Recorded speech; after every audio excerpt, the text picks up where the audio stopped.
A Aline de Souza publicou Encantos da Turquia com a Caminhos Editora e está aqui com a gente para compartilhar mais sobre essa experiência.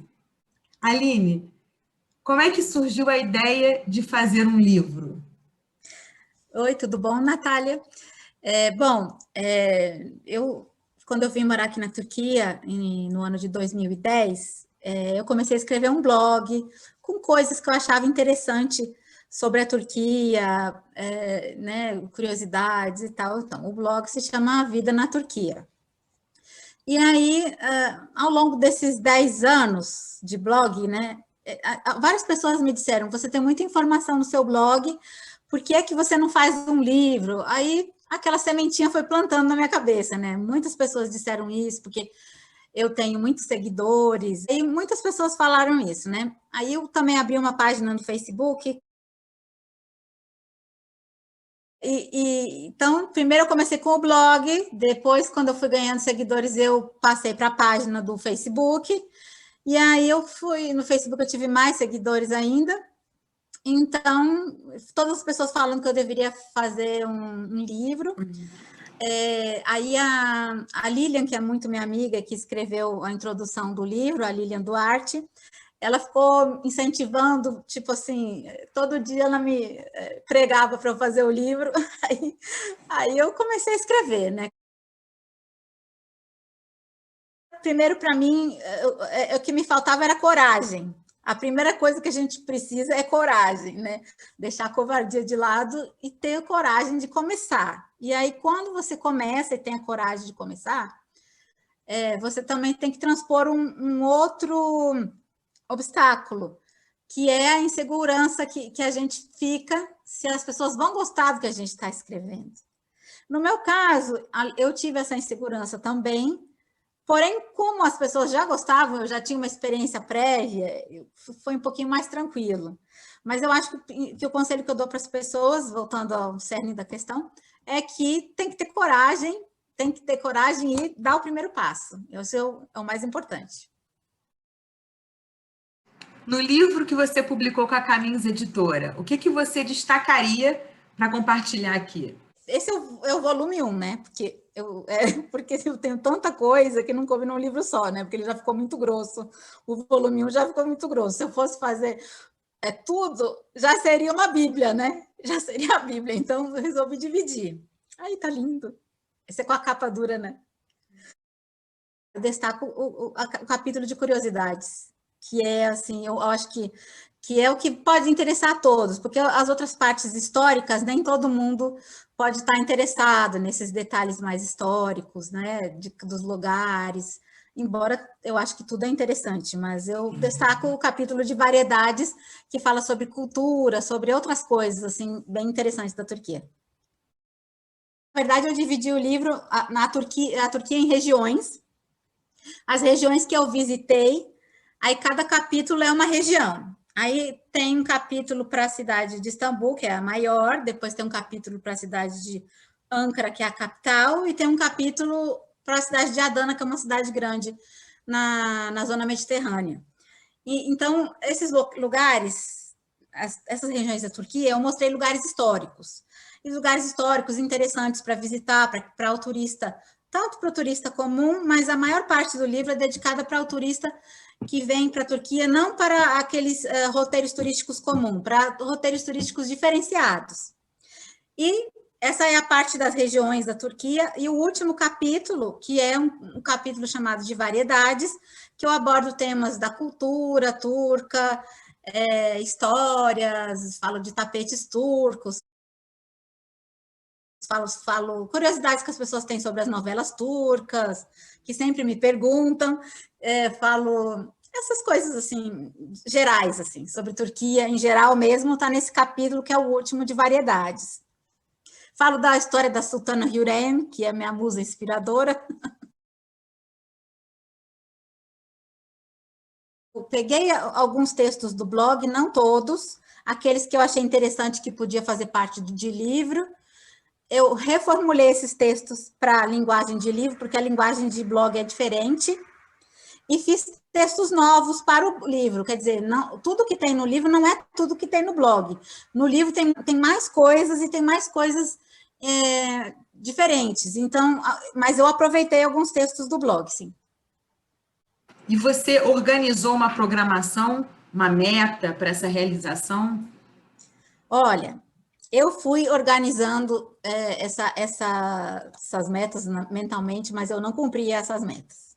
Cada vez que eu dizia, não, agora eu vou fazer e tal, vou encerrar, não. Acontecia algum fato na minha vida que eu parava.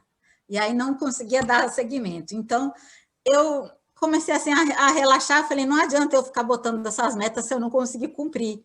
Então, eu comecei a largar as metas. E aí, depois que eu comecei a largar as metas, começou a dar certo.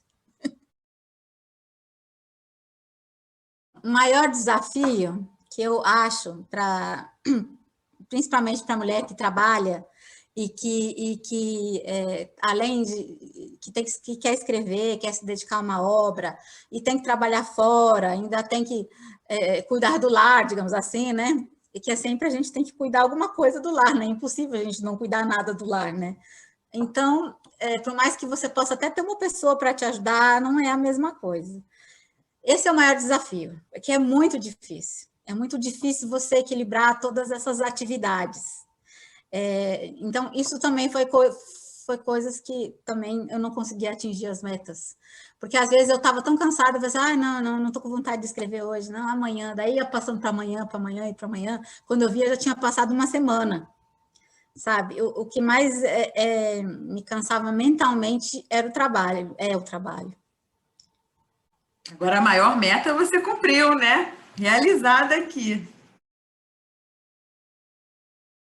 Eu fico pensando assim, será que essas pessoas que vão comprar meu livro vão ser só meus amigos?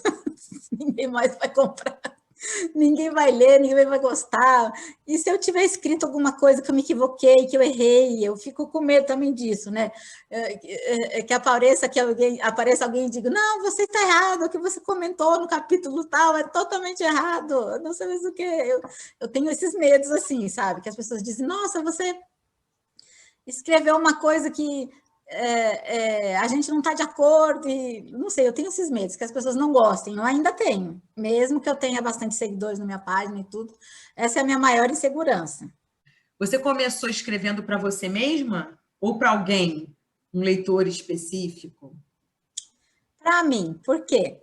Quando eu decidi vir para a Turquia e tal, que eu vim para cá a trabalho, né? A primeira vez e agora também.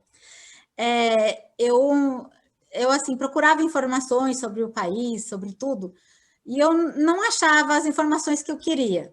Eu achava as coisas muito genéricas, assim, uma coisa copiada da outra, todo mundo parece que copiou da Wikipédia, de algum lugar, igual na internet. Todo mundo escrevia a mesma coisa.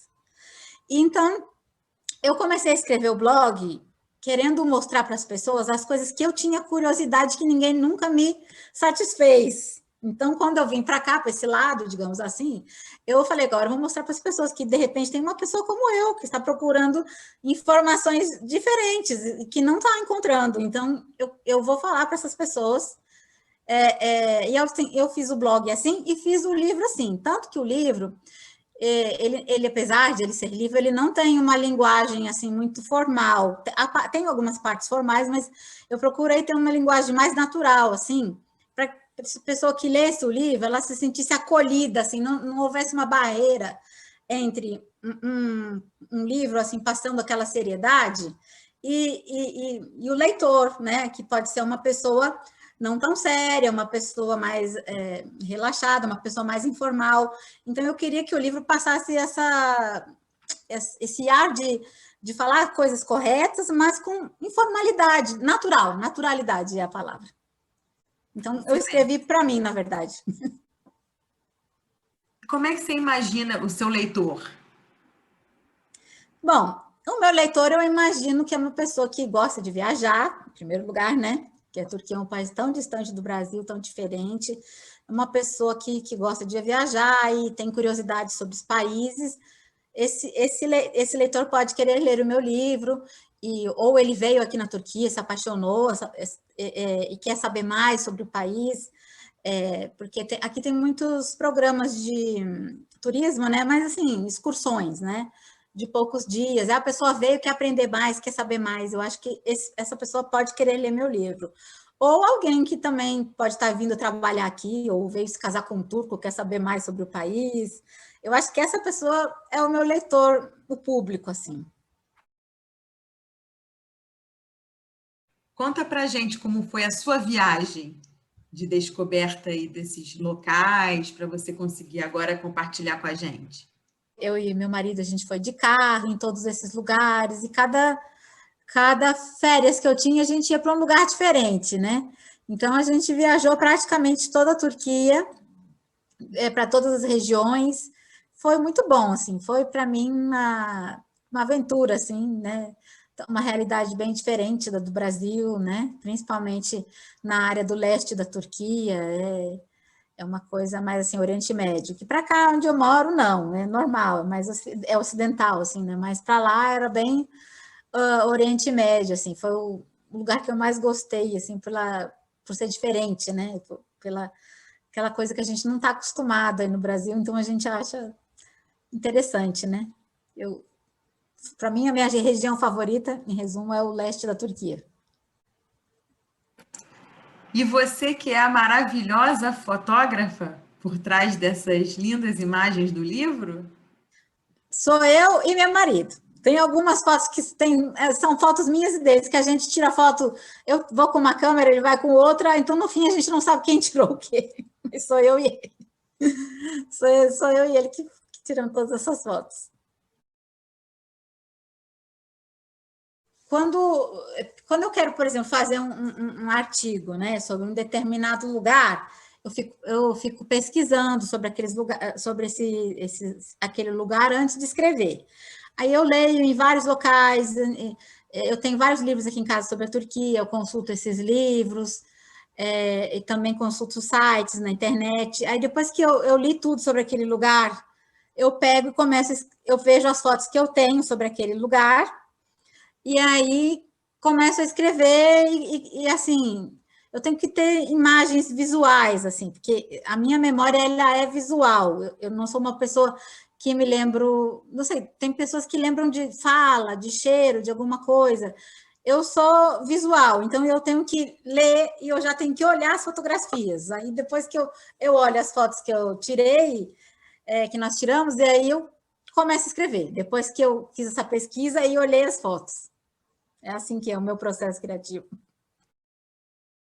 Como você achou a Caminhos Editora? Foi assim, eu tenho um amigo que estudou comigo na universidade, lá no Rio Grande do Sul.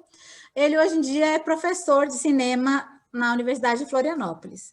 Aí eu falei, ele sabe muito disso, da parte artística. Então, eu escrevi para ele, falei, olha, eu quero publicar um livro, estou procurando uma editora que publique autores iniciantes, que você acha que possa ser uma editora legal e tal. Então, ele me mandou alguns nomes de editoras. Aí, estava a caminhos dentre esses nomes dessas editoras que ele mandou, e aí eu pesquisei as outras editoras e eu achei que não eram editoras que publicavam obras para o perfil do meu livro, que tem editoras que publicam perfis, assuntos determinados, não publicam outros assuntos, né? Então, aí comecei a falar com vocês, e tá, pronto, achei. Aí nem procurei as outras. E o que você achou da diagramação e do design? Achei 10.000, nota 1.000, porque eu achei muito criativo. Sinceramente, eu falo para as pessoas aqui, meus amigos, que o que eu mais gostei foi isso, que eu achei que vocês são muito criativos, assim. Eu apresentei as ideias do que eu tinha, falando com o Rodrigo, e ele captou as coisas, e aí ele foi me apresentando as coisas, e eu gostei de tudo. Sinceramente, não estou puxando de saco, não. Como foi aquele impacto com a capa, com as imagens, o texto, ele construído? Olha, o que me impactou, eu vou te dizer assim, foi quando o Rodrigo me mandou um link que meu livro estava na Amazon. Aí foi um impacto muito grande para mim, sabe? Mais do que tudo, foi um impacto que eu vi que estava na Amazon. Depois ele me passou Ele depois fez aquela página minha na editora aí, a página do meu livro, e aí lá tem todas as plataformas que meu livro está, plataformas que eu já conhecia, claro, no Brasil, e aí que eu fiquei assim mais impactada ainda. Mas eu gostei muito assim quando eu vi a diagramação, como é que ficou na parte eletrônica, né? E eu tô louca para ver física, assim. Fisicamente. Na verdade, eu gosto de livro físico, eu quero tocar, assim. A gente saiu na frente, então, né? Saiu.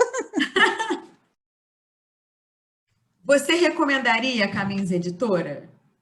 Claro, recomendaria. Como eu já recomendei para dois amigos que pensam em escrever, eu já recomendei. Falei, se decidir, procure o pessoal da Caminhos Editora, porque tenho certeza que vocês vão ser bem atendidos e vai dar certo. E por quê? Porque eu acho assim que primeira coisa que deixa o cliente, a pessoa, o satisfeito, né? No caso, o parceiro de trabalho, digamos assim, né? Satisfeito, não só o cliente. Vamos colocar, porque quando você acho que um cliente é uma coisa assim, você vai numa loja, você compra uma roupa, pega e leva para casa, pronto, acabou o vínculo, né? Ali. Agora não, com a gente, assim, no caso, editora e livro, o vínculo continua. Então, eu acho que não é uma questão só de ser um cliente, é um parceiro de trabalho, digamos assim. Então, eu gostei muito, acho que vocês são parceiros de trabalho excelente, acho que vocês são jovens, têm novas ideias, têm bastante criatividade. Assim, acho que tem tudo para dar certo. Você já tem outros projetos em andamento? Já, eu tenho a segunda parte do livro, né? O volume 2. A gente tem que ir atrás dos nossos sonhos, né? Eu sempre quis escrever um livro, mas eu sempre pensava que era depois. Era quando eu me aposentasse, era sei lá quando eu tivesse 60, 70 anos, eu ia escrever esse livro. Mas eu acho que os sonhos, você tem que ir atrás deles assim e não deixar para depois, porque você nunca sabe o que pode acontecer com a sua vida, né? Então, se você tem uma possibilidade de realizar um sonho, logo, hoje ou no futuro próximo, eu acho que as pessoas devem tentar e trabalhar para realizar esse sonho no futuro mais próximo possível.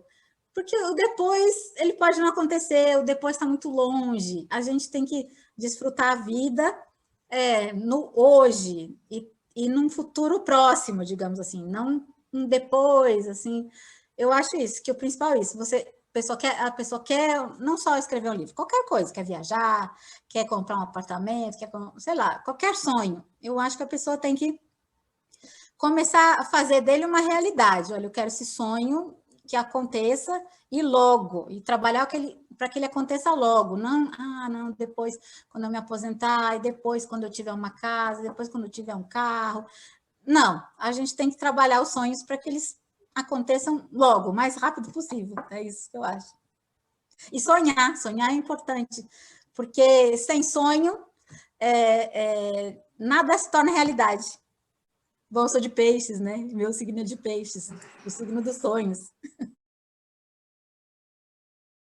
Aline, foi um prazer estar com você, Obrigada. ver esse livro lindo, maravilhoso, que o Rodrigo adorou fazer, a gente adorou acompanhar aí todo o processo do livro. Linda a sua Obrigada. dedicação, as imagens, todo o texto, a descrição, tudo que você compartilha ali. O leitor vai amar, com certeza. Ai, tomara. E vai ter o próximo, vocês se preparem. Com certeza, que bom. Feliz que a gente se conectou nesse caminho.